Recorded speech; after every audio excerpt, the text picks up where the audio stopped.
દોસ્તો કેમ છો બધા મજામાં? અત્યારે અમે આવ્યા છીએ મહાકાળી માના મંદિર કંથારપુરા ગામમાં. દહેગામ તાલુકો લાગે છે અને ગાંધીનગર જિલ્લો લાગે છે. અહીંયા અમે સાંજના ટાઈમે આવ્યા છીએ. અત્યારે તમને શાયદ સંભળાતું હોય તો અમે આરતીના ટાઈમે આવ્યા છીએ અને પાછળ આ જે વડ દેખાય છે ને એ કમસે કમ 3-4 વીઘામાં વડ છે.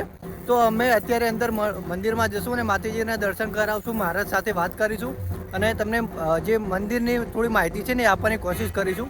તો જુઓ પાછળ કંઈક આ રીતનો નજારો છે અને હવે અમે અંદર જઈએ.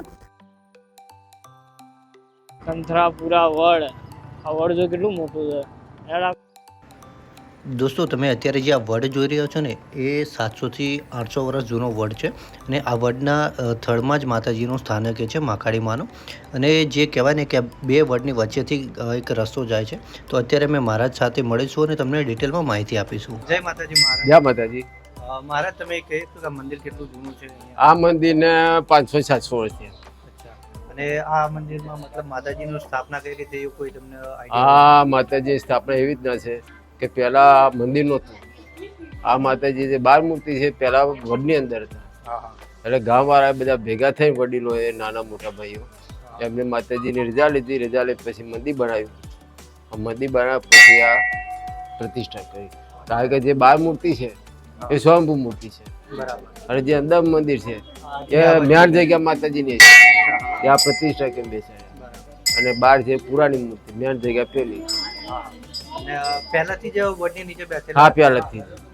વડ કેટલો મોટો હશે? વડને ઓછામાં ઓછું 3 થી 4 વીઘામાં વડ છે. 500-700 સાલ થઈ ગયા. માતાજી પહેલાનો વડ છે. હા.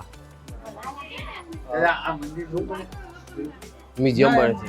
તે સામે મ્યુઝિયમ બને છે.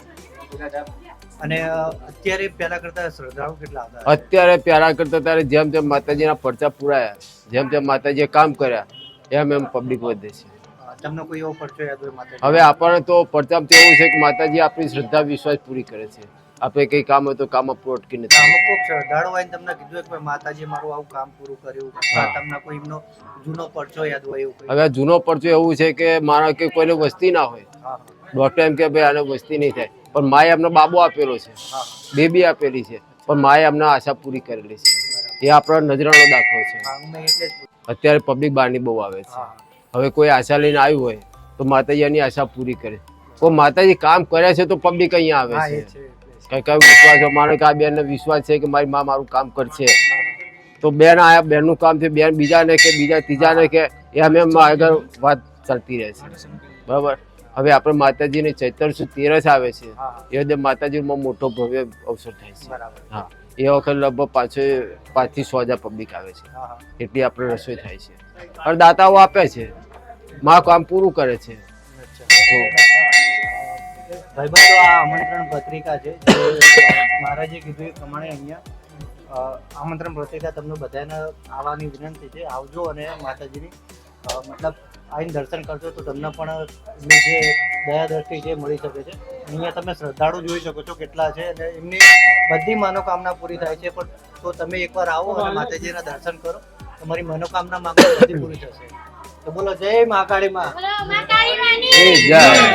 બોલો મહાકાળી માની જય. જો ભાઈ બધું અહીંયા માતાજીનું મેન મંદિર છે જે અત્યારે શ્રદ્ધાળુ થોડા દર્શન કરી રહ્યા છે. તો આપણને અહીંયાના જે સ્વયંસેવક છે આપણને દર્શન કરાવશે. તો થોડી શ્રદ્ધાળુ ઓછા થાય પછી આપણે જઈએ અને માતાજીના જે મૂર્તિ છે એમના દર્શન કરીએ.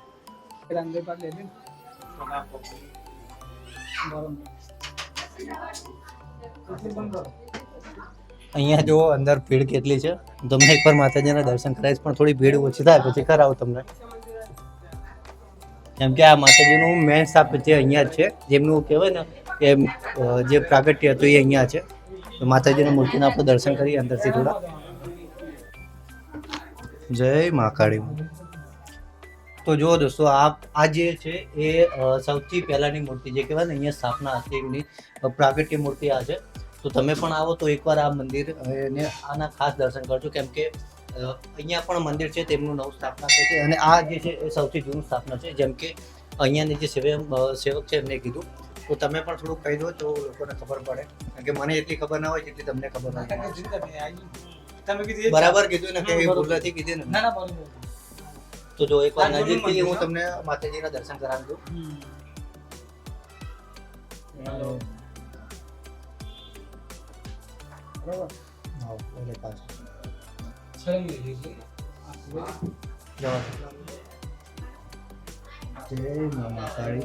મારી અને મારા વ્યુઅર્સની બધાની દયા દ્રષ્ટિ પૂરી કરજે, એમની જે પણ મનોકામના એ પૂરી કરજે.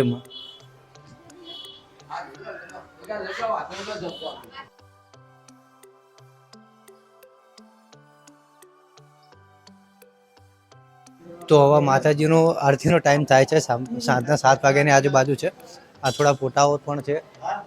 જે રીતે જો આરતીનો ટાઈમ થાય છે, ખાસ માતાજીના વિનંતીથી કહેવાય ને કે અહીંયાના જે મહારાજ છે એમની વિનંતીથી અમે અહીંયા આવ્યા છીએ, કેમ કે અહીંયા ફોટોગ્રાફી કે વિડીયોગ્રાફી કરવાની મનાઈ છે, પણ અમને એમની દયા દ્રષ્ટિ છે માતાજીની તો પરવાનગી આપી છે.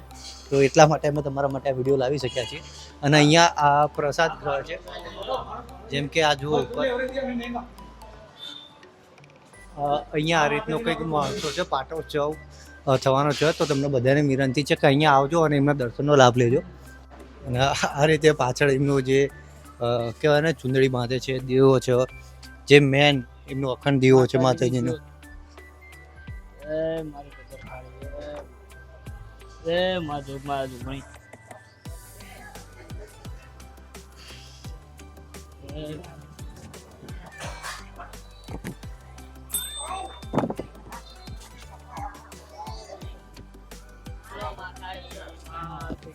જય આવા આરતીનો લાભ મળે ને એવું કોઈ હવે કેટલું અહીંયા એક ધારું ઉભું રહેવું એટલે તો